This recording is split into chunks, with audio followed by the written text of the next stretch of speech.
when it comes to staying positive and purposeful in the face of something happening that you would never ever choose, and whether it's other parents who find themselves with a child who has an illness or a disability, or just life's curveballs that come at all of us in different shapes and forms, what would you say to someone that was really struggling not to fall into despair or hopelessness or resentment or anger in the face of just the cruelty sometimes of life's reality?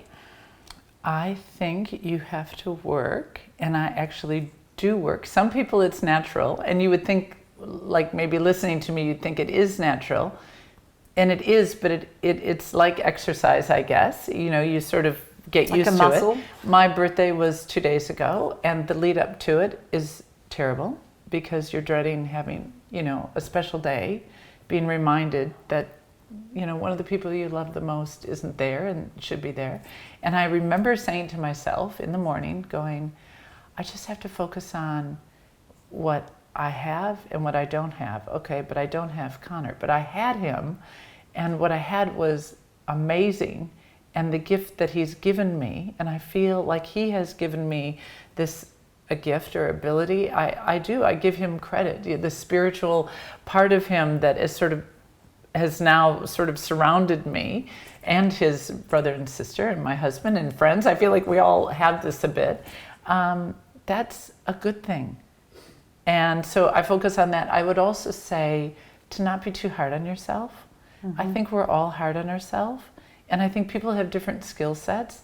And you might also think, I'm getting a lot done, but it's just a little bit every day. And I know people always say that too. And I had no idea what I was getting into.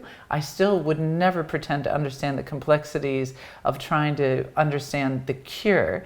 But I can understand now that I can be a positive advocate in this space. So it's figuring out what can you do that's helpful for you, purposeful for you, and what works for you. And so everybody's is different.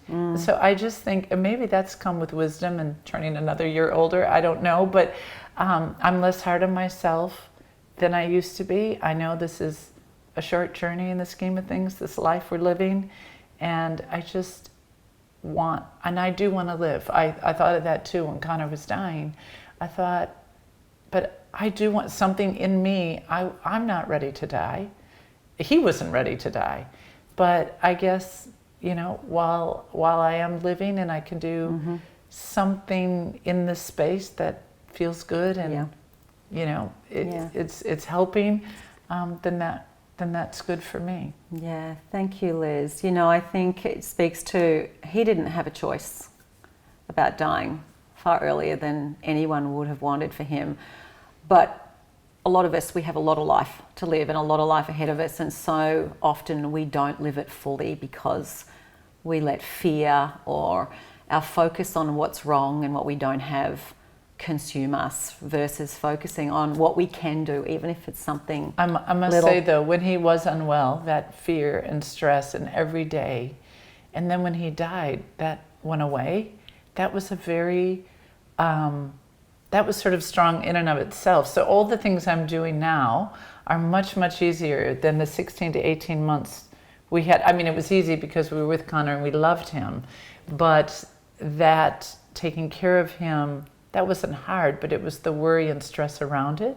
It's actually really debilitating. Yeah. And so with people who have that, if Connor had lived, I would be faced with other challenges. Yeah. But I would hope that I would approach it in a similar way, that how am I going to make the best of this? It's not great.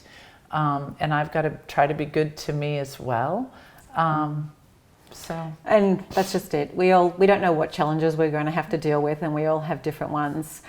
But whatever they are, and not looking around at, well, her challenge is worse than mine, or mine is bigger than theirs, but we've all got them.